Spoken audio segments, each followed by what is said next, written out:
recollections that lie there in that old curiosity shop. Well, good afternoon, good folk. I'm Scott from the Old Curiosity Shop, and have I got a dining room table for you. Woo! That's right. This is the preview for tonight's Two Chaps live sale. Now, that's going to be at 8 o'clock right here on this channel tonight. You know, David and I flip-flop this week, this month, right here on the Old Curiosity Shop. So, let me not tease you with a few things that are not for sale. I just didn't want to take off, and I wanted you to see what I've left is this beautiful American Brilliant Cut vase, which is absolutely stunning. American Brilliant Cut, that's sitting there, that stays on the dining room table, and the two candlesticks and my runners, which were gifted to me by Kentucky Digger Steve and Tina, right? Tina? I hope it's Tina. Tina, if I said it wrong, I'm so sorry. Anyway, I think it was Kentucky Steve and Tina, I think. Okay. Anyway, thank you so much. I love it. So this is here, and the other pieces are also scattered around, but those are not for sale. The rest of it is for sale. I'm going to tell you about it in just a second, but after I do that, oh my, you've still got your summertime china closet? You're going to have to get all that American Brilliant off of there. And I love the Franciscan, but that's coming out. We're going to redo that china closet and the other little one in the corner as well. That'll be a video to look for later this week. But let's take a look at what's on the table right now. First in front is a beautiful console set. This is the Baroque pattern by Fostoria. You'll recognize it. It was popular from the 30s, and they continued manufacturing it as long as Fostoria, well, at least until the 50s. Now, it's a console set, which was a decorative item that our grandmothers had, and our grandmothers would put them on their dining room tables, their sideboards, the tops of their pianos, on the backs of sofa tables and such. And a console set consisted of a console bowl into which you could place nothing if you didn't want to. That was grammatically incorrect, but you know what I meant. And two matching candlesticks. Now, the Baroque pattern, the Baroque is the blank, the shape. That's what we call the shape. Look at the dirty wax in there. Oh, you dirty dog. I have never found a piece that is etched. Crystal, they etched it. This yellow color by Fostoria is beautiful, and they simply want you to see the beauty of the pattern, which is called Baroque, the blank, the shape. Otherwise, it would be etched down here with chintz or one of their other popular etches. Now, I've told you before, I happen to have good memories of the Baroque pattern. After my grandparents were married during the Depression, my grandfather slowly put together several pieces new in the 30s and 40s that my grandmother used, and then we grew up using it on all of the holidays. My mother still has it. There's a ton of it. But and that was crystal. She also collected some pieces in yellow. And so I don't want you to think I went shoplifting at my mother's house. She has her mother's console bowl and two candlesticks identical to these in the china closet. But lots of family dinner memories around this pattern. So, from the 40s. Okay, two Imperial, I think they're Imperial. These are Carnival glass dishes. And we have two matching ones with, I don't know, pansies in there, I suppose. These are really pretty, and these are old. These will date back to the antique days. of 1910, 12, 1915, 1920, something like that.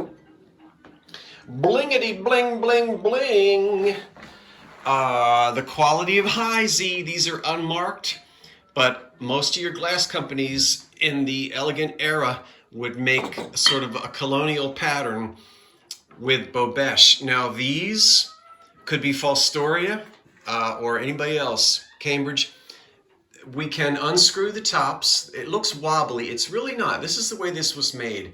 This will unscrew. It's threaded. You can take the Bobesh off if you're not feeling so fancy. You know, if that long lost uncle who struck oil in Texas years ago, if he comes for Thanksgiving and he never married, he's got no children, you better put the bling out. No, I'm just kidding. No, I'm not kidding. Anyway, will you get an occasional break at the tip of one of these prisms? Of course you will. They don't see the tip of that one is broken off. I know it's blurry. They don't stay in perfect condition, but they're all there. All of the prisms are there. And I really shouldn't attempt to pick this up like that. I don't really think there's any reason so to do. Very high quality glass, the quality of High Z, as you can see. Fire polished and really pretty. There's one chip at the top. See here the petals? Let me get over there. Right there, there's a chip. All right, well, so be it. But that's it. So those are really nice. Stretch glass. If you've been watching me and you didn't know what stretch glass was, but you've been watching me for a while, you know what stretch glass is now. Fired twice with mineral salts, put back in the oven, handled a little bit more. This was blown in a mold. Look at the stretch marks on that, the iridescence on it. That's Vaseline glass. That is, yes. That will glow under a black light beautifully because there's a ton of uranium in it. We'll probably let it glow tonight when the sun goes down. It's almost glowing out here right now. So that's Vaseline glass, as collectors call it. And that's chip-free, crack-free, and that's going to date between, say 1918 to 1930. About like that. And then I said I was going to clean this up. But I'm not going to touch it because some of you might like that sort of as-is, as-found old patina. I haven't even dusted it. Going to leave it just like that. You decide how much restoration you want to do. Turn the wheel and up will rise your Lucky Strikes or your Camels. And then you go back, you keep spinning the wheel and they go back down in. So this is a cigarette dispenser. Very masculine, wonderful on a desk or coffee table. That's 1940s, 50s. I did not realize when I bought the Moondrop cocktail shaker by New Martinsville, I knew I had some shot glasses in the basement, but I thought they were red. How thrilled am I that I had matching shot glasses or cordials in the basement. Same pattern. You see that? That's called Dewdrop. I think. Am I remembering that right? Don't worry, I'll get it straight tonight. There's the cocktail shaker. See? Same exact pattern. Now, I'm going to go ahead and let you have it like this. I think I told you this will come off now, but somebody didn't realize that there was a secret way. It's not really a secret. You can get these tops off if they're stuck without scraping them like that. Somebody really took a little eyeglass repair kit screwdriver and went meticulously all along the bottom of this, trying to pry it off. And they put little dents in it. So I'm annoyed at that. However, the glass is not broken. The glass is in excellent condition, and these can be replaced. These can be found And you know, if you buy this and you say, Scott, I would really like you to find me another top, I'll find you one. It might take me a minute to do it, but I'll find you one. They're out there. They're not a total deal breaker, but I don't like that amount of wear that the person inflicted upon the chrome on this shaker. But anyway, it's a nice 1940s Cobalt shaker by New Martinsville, and we'll have to take them the way we find them, I guess. Here are we're going to have this wonderful liquor dispenser back here, which I'm going to clean up some. Chrome, we'll fold the tops back. The pumps are working. And we can have scotch or a vodka, or we can have, come here, we can have rye. I don't know what rye is, or bourbon. All right, we can have either one. We just twist those little you just swing them around. So the glass will come out of there. Love it, love it. We'll have that tonight. How about the Duncan & Miller on Farber Chrome bases, candlesticks? Those are really pretty, 1930s, 40s. Then we've got these sort of, I said French opaline, and it may not be. Pink opal, rather. Perfume bottles that are missing their stoppers. They're just so pretty as they are. This delicate pink glass. I mean, how could you say no to that? Look at how beautifully decorated they are. And these are all hand blown. Use them just like that. Or find some stoppers. And then a green. There's no uranium in that. That's really almost like a clam broth. And that might be a Fenton piece. I have to get my Fenton book out. Fenton did a lot of work like this.